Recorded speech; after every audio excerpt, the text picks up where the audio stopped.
What's going on, guys? Welcome back to the channel. My name is Isaac, aka The Baddest, and if you are a longtime FNAF fan, be prepared to fight the urge to beat your head against a wall. Five Nights at Freddy's 4 introduced us to a lot of mysteries. Keep in mind that we had so much less information at the time relative to now. There was a theory that the protagonist possessed the puppet, and that couldn't be further from the truth. But it was a pretty wildly believed theory back then.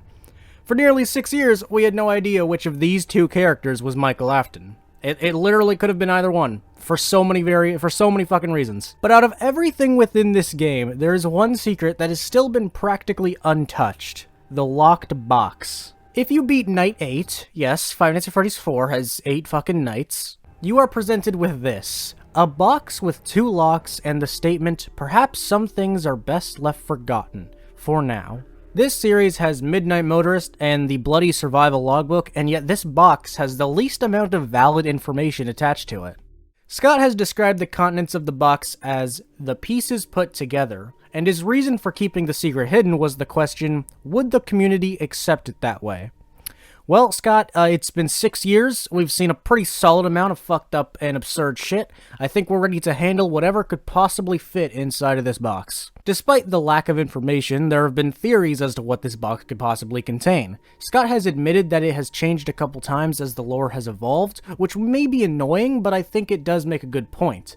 That likely means there wasn't a single popular theory that got the answer right. Scott was so intrigued by the lack of correct theories following FNAF 4, why would his mind change if the correct answer had already been given? With that being said, I will be going over a few theories, and then I'll provide my own that I haven't heard anyone else say.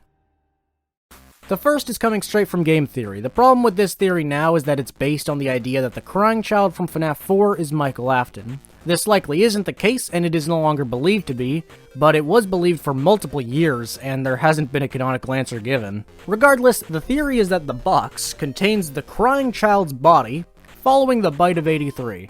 The survival logbook was the biggest piece of evidence proving that the crying child was Michael Afton, and it is still the largest problem with him not being so. There are questions that only he could answer and images that only he could be aware of. For the record, though, this is now evidence that contributes to the theory that there are 2 spirits within Golden Freddy.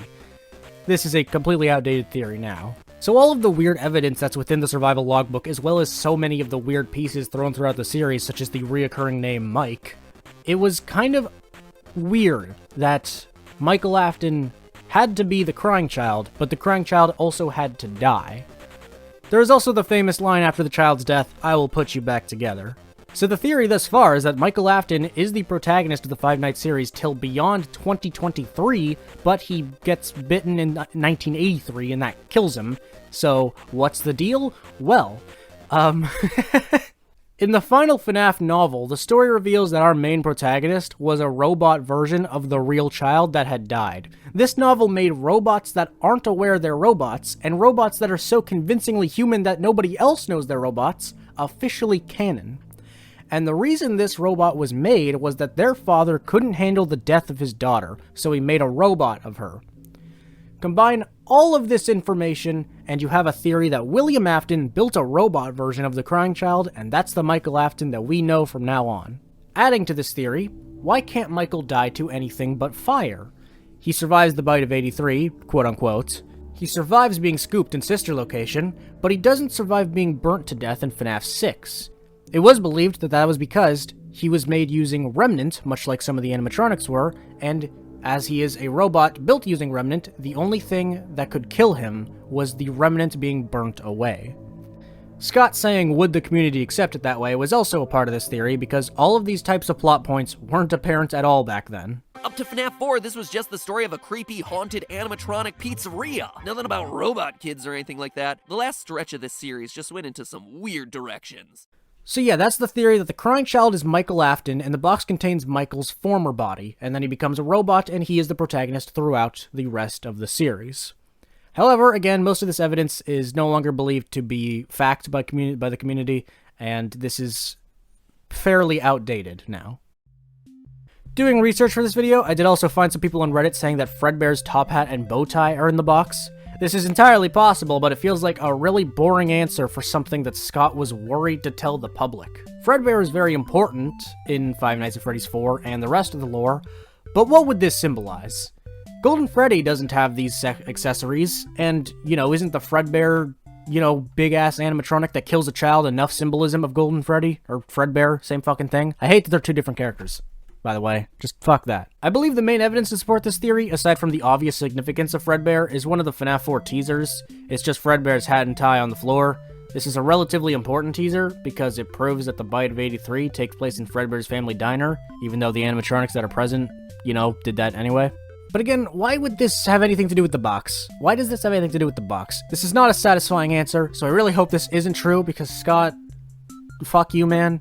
But also, yeah, I saw a lot of people saying this, a surprising amount. And again, it's entirely possible, it's just really boring. And this is the theory that most people believe now, given that Scott has said the contents of the box have changed. Freddy Fazbear's Pizzeria Simulator, or FNAF 6, was a game that provided a lot of information. It gave us a look at the spirit within Chica, it gave us the full story behind the spirit that possesses the puppet, it gave us Candy Cadet's story, that means something. It gave us Midnight Motorist, that means something. Basically, FNAF 6 is really important to the lore and provides a lot of the pieces that we need to put together, if you know what I'm saying. And at the very end of the game, we see the map of the location that we've been in this whole time, and it looks a little similar to an object that we've been aware of for quite a long time. The theory is that FNAF 6 symbolizes the FNAF 4 box, and it provides the pieces put together just like Scott said it would. This obviously wasn't the intention back in 2015, but it's entirely possible that this was Scott's mentality 2 years later. Now that we've gone over 3 of the most reoccurring theories that I'm aware of, I would like to explain my theory. I believe the box contains our best buddy, psychic friend Fredbear. First of all, we have to clarify what this Fredbear plush actually is. There is no confirmed answer, which is insanely frustrating, but I think there's only one that makes sense. Remember the Secret Night 5 in Sister Location, where you go to the private room and find Ennard? Why would the Fredbear plush be there with a walkie-talkie? You guys all know what I'm going to say. In an attempt to monitor his child, William Afton puts a camera and a walkie-talkie in his son's favorite toy. Or maybe he even made the toy and left it somewhere for the crying child to find on his own.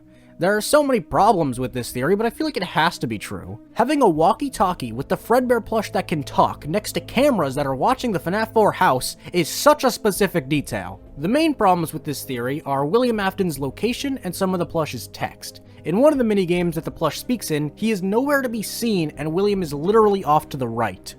Well, the plush appears when we leave the establishment, and a walkie-talkie would be easy to carry around, so the plush could just be off-screen and William could quickly say something in his walkie-talkie and then put it away. And it would make complete sense for him to know what's going on because he can see the crying child from where he is. The fact that the plush would also be able to move around is a little weird, but we've seen some insanely ridiculous technology throughout this franchise, so just saying that William made the plush able to walk around on its own is completely valid. There's also the argument that the plush says things that don't sound anything like things that Afton would say, but think of it this way. William wants the crying child to stay away from the animatronics. After he lost his daughter to one of them, he just wants to make sure his son doesn't even get near one. If he was being mean or demanding to his son, he probably wouldn't even want to listen, but if he acts empathetic and friendly, his son will be more likely to follow what he's saying. In fact, maybe the Midnight Motorist minigame takes place before the crying child has the Fredbear plush. If this is William Afton, he's clearly very loud and harsh towards his son. So harsh that Mike even asks William to go easy on him. Maybe sometime after this minigame takes place, William comes up with the idea of the Fredbear plush. Also, doesn't it seem weird to you that the only minigame where we don't have any text from the Fredbear plush is the post-Night 5 minigame where the crying child dies?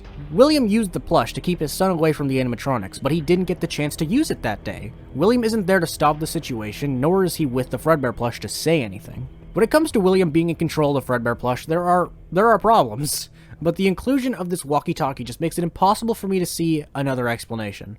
So why would it be in the box? Well, I think the box contains the plush and the walkie-talkie outside of it, just like we see in Sister Location. It would be a start to the concept of William not wanting his son near the animatronics. It would explain what the Fredbear plush actually is and why he's aware of everything he's aware of. It would explain the lines that we hear in the post-Night 6 minigame. The reason this text was so confusing is because it looked like the Fredbear plush's text, but it was a little bit off. The color was a little bit off from the original.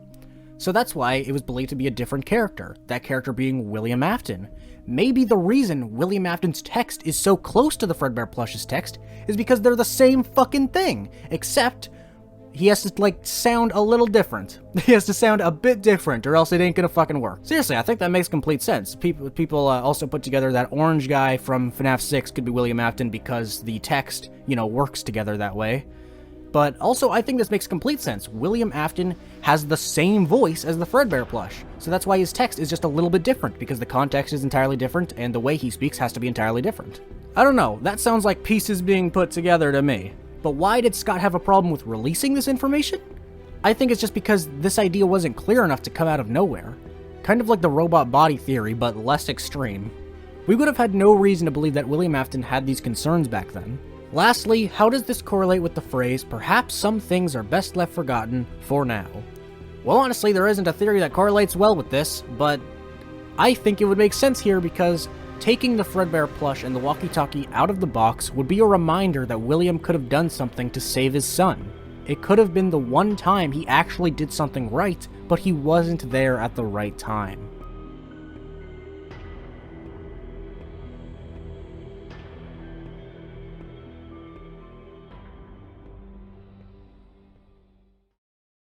So that's what I think was in the FNAF 4 box. Is it correct? Probably not. Is it possible? Yeah, sure. With Scott keeping the secrets of the box hidden for so long, we will probably never have an answer now that we're moving on to a new chapter of FNAF, and now that Scott has retired. I would love to know what Scott's mentality behind this Easter egg was back in 2015, but we'll probably never receive that information. Regardless, I actually think my theory is pretty decent. With how obscure this box was and still is, the answer could be practically anything, but since Scott likes to clarify details in his next game, showing this Fredbear plush with a walkie-talkie in a hidden room is a pretty solid piece of evidence to support what I've been saying. What do you guys think? What are your theories? Let me know in the comments below. Follow my Instagram with the link in the description and check out my second channel for some extra content, and like and subscribe if you enjoyed the video. It'd help out a lot, truly. Thank you for watching, and I'll see you next time.